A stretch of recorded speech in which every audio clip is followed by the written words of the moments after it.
Hi, this is Alex from Black Sheep IT Consulting with a quick update on the latest devpops release. So devpops 23.5 has been published on GitHub, and there's not much in it, a few fixes and the usual goodies. So in the application main menu, you will find one new step, show history, more on that later. And in general, we are following now a theming where we demonstrate, well, theming. So this is the good old jQuery, a little bit, of course, fancied up jQuery menu style. And if you use that jQuery menu, you also get, for example, jQuery dialog, such as here in the tracing. So the tracing option, that's a jQuery dialog with a bit of formatting. And that's what already is present in the latest devpops, in the earlier devpops. And you will notice a new menu, an additional or alternative menu, which is rendered by using Shoelace.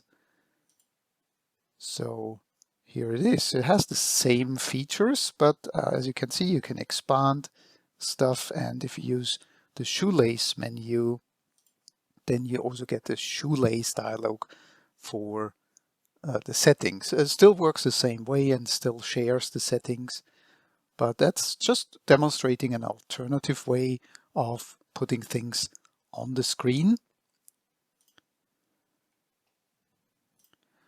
So if you're interested in using Shoelace in your projects, take the new devpops release as a demonstration, very educational demonstrations, how to use the various Shoelace components. So shoelace.style is the homepage of this new web component-based library. And for example, the menu uses the drawer component. So if you look at the source code in the new postload.js version, you will find functions such as bcrm show drawer, which then create DOM elements which start with SL-, that's shoelace components. So you look out for those like SL drawer or any other SL-, SL icon, for example, or icon button. So we use quite a lot of Shoelace in the latest devpops, and I've been posting various videos on using Shoelace for various purposes.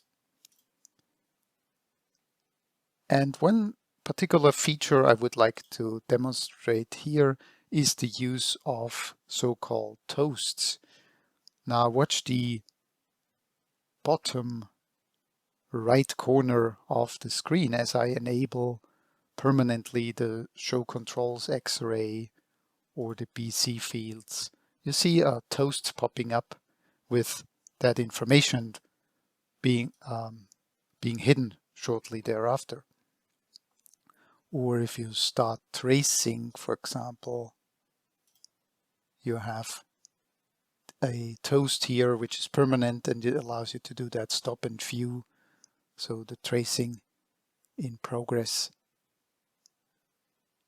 there. Let's do something that will put a little bit of SQL and trace.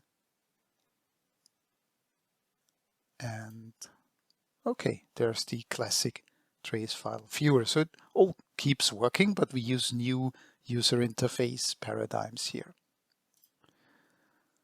And now for the new feature, that is show history. So there's a new cross-session history feature. So what we have been doing is establish an observer that notices when the URL changes.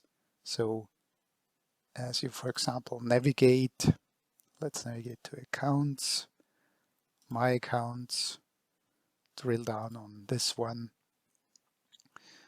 You can, of course, see that the URL changes every time, and that's recorded in local storage, and you can visualize this history here. So it keeps the title and the timestamp.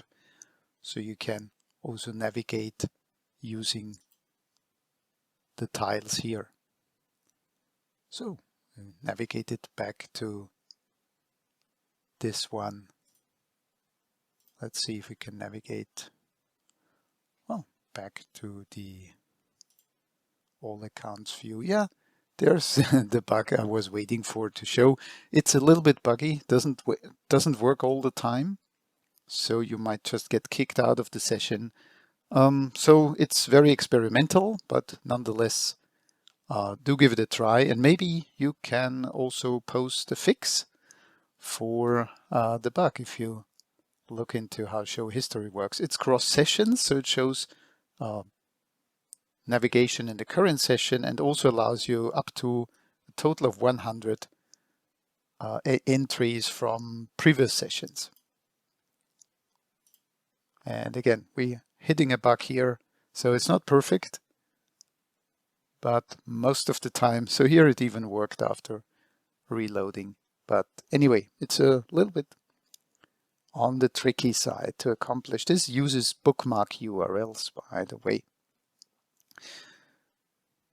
Okay, so with that new Shoelace style menu and the new history bookmark URL feature, devpops 23.5 is out. Give it a try, and yeah, happy to receive any feedback or pull requests on GitHub if you want to participate in the devpops community effort. Thanks very much for watching. Take care and bye-bye.